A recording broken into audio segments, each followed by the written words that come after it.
Bismillahirrahmanirrahim. Perkenalkan, saya dari kelas 2 MAK Pondok Pesantren Institut Lab.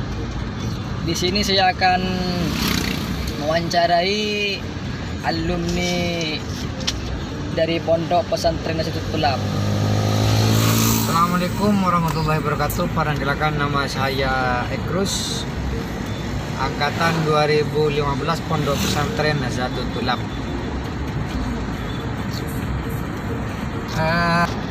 Masuk Pondok Pesantren Nazatul Lab pada tahun 2009 sampai 2015,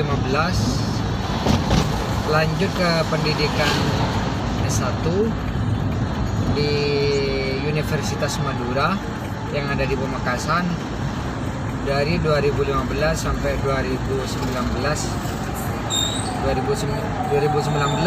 lulus dari S1. Bagaimana pengalaman Anda ketika mondok di pesantren Institut Lab? 2009 masuk pondok pesantren dengan teman saya satu, dari Banyosoka. Itu ada sekitar 6 orang yang mondok di Pondok Pesantren Institut Lab, dan juga karena terbawa arus oleh para senior, dikasih gambaran kalau Pondok Pesantren Institut Lab ada ininya, ada pendidikan agama dan juga ada pendidikan umumnya, sehingga saya terpacu semangat untuk mondok di Pondok Pesantren Institut Lab. Pengalaman ketika mondok banyak sebenarnya. Kalau diceritakan ya sampai 1 jam kalau diceritakan mulai dari pertama masuk sampai lulus. Tapi yang paling berkesan ketika mondok itu, yang pertama masuk ke pondok itu adalah seneng. Ketika orang tua masih ketika nganterkan saya, pengen cepet-cepet ditinggalin. Tapi ketika nyampe setengah bulan itu sudah terasa, enggak kerasannya. Keinget teman-teman yang ada di rumah, terutama ketika pas ngaji waktu subuh-subuh itu, ketika di rumah itu terasa ingat banget. Makanya saya itu dulu hampir nangis, tapi alhamdulillahnya enggak sampai nangis. Cuman ada teman saya yang sampai nangis karena tidak kerasan.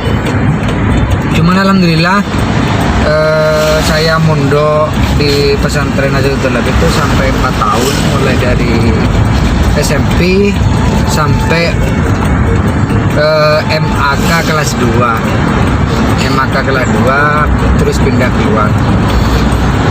Dan juga yang saya rasakan pada saat ini, pengalaman di pondok itu banyak yang saya dapatkan di Pondok Pesantren Institut Lab, yang terutama itu dari segi pendidikan agama.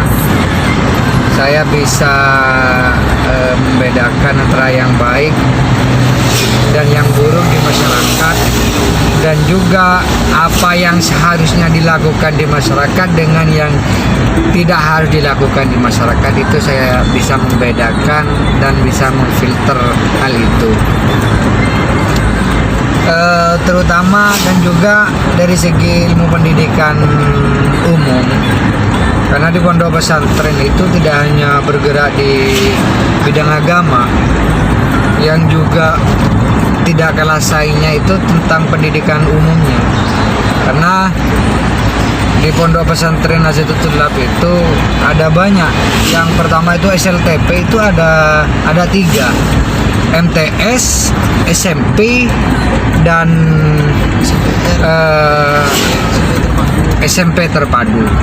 Dan juga SLTA-nya itu ada MAK, ada SMA terpadu, ada SMA reguler, ada MAK.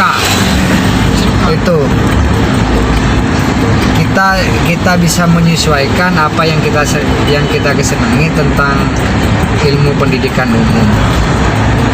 Mungkin itu yang saya dapat ceritakan tentang pengalaman ketika di pondok. Kenapa Anda bisa seperti ini? Dikatakan sukses ya menurut saya belum. Ya cuman penilaian seseorang itu kan berbeda-beda. Cuman alhamdulillahnya ketika lulus di 2019 lulus kuliah, meneruskan usaha orang tua, yaitu di bidang furnitur. Karena orang tua yang laki-laki terlebih dahulu dipanggil oleh Yang Maha Kuasa, dan pada akhirnya saya yang melanjutkan dan mengembangkan usaha di bidang furnitur. Dan hingga detik ini, saat ini usaha saya di bidang furnitur alhamdulillah lancar, sehingga bisa cukuplah untuk biaya sehari-hari, biaya adik yang ada di pondok alhamdulillah cukup. Ya mungkin itu yang saya capai hingga saat ini. Kalau untuk menjadi pegawai, saya pribadi itu juga kurang senang. Kalau untuk saya, yang paling kesenangan saya itu usaha dan di bidang politik.